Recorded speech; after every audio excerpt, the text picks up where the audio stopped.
அண்மைச் செய்தி.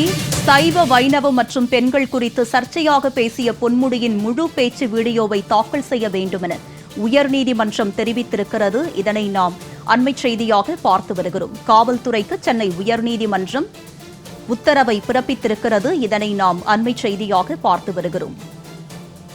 பொன்முடி பேச்சு தொடர்பான முழு வீடியோவை தாக்கல் செய்யுமாறு உயர்நீதிமன்றம் காவல்துறைக்கு உத்தரவை பிறப்பித்திருக்கிறது. இதனை நாம் அண்மைச் செய்தியாக பார்த்து வருகிறோம்.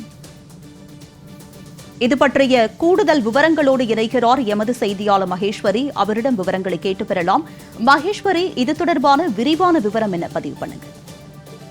சைவ வைணவ சமயங்கள் மற்றும் பெண்கள் குறித்து சர்ச்சைக்குரிய வகையில் கருத்து தெரிவித்ததாக முன்னாள் அமைச்சர் பொன்முடிக்கு எதிராக சென்னை உயர்நீதிமன்றம் தாமாக முன்வந்து வழக்கை விசாரணைக்கு எடுத்திருந்தது.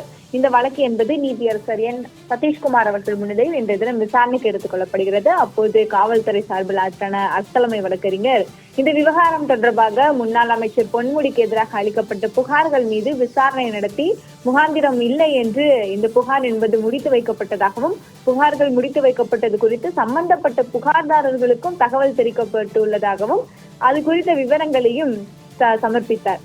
அப்போது குறுக்கிட்ட நீதியரசர் சதீஷ்குமார் அவர்கள் புகார்களில் முகாந்திரம் இல்லை என்று எந்த அடிப்படையில் காவல்துறையினர் முடிவுக்கு வந்தனர் என்ற ஒரு கேள்வியை தமிழக காவல்துறைக்கு எழுப்பினார்கள். மேலும் இதற்கு பதிலளித்த தலைமை வழக்கறிஞர் 1972ஆம் ஆண்டு அப்போதைய சமூக சீர்திருத்தவாதி தெரிவித்த கருத்தையை தான் முன்னாள் அமைச்சர் பொன்முடி தெரிவித்ததாகவும், வீடியோவை முழுமையாக பார்த்தால் அந்த விவரங்களும் தெரிய வரும் என்று தமிழக அரசு சார்பில் விளக்கம் ஒன்று அளிக்கப்படுகிறது.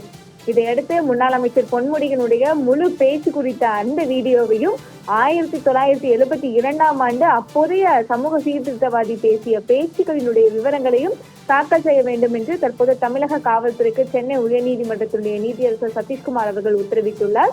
மேலும் இந்த வழக்கு விசாரணையை ஆகஸ்ட் 28ஆம் தேதிக்கு தற்போது தள்ளி வைத்துள்ளார்கள். உங்களுடைய விரிவான விவரங்களுக்கு நன்றி மகேஸ்வர்.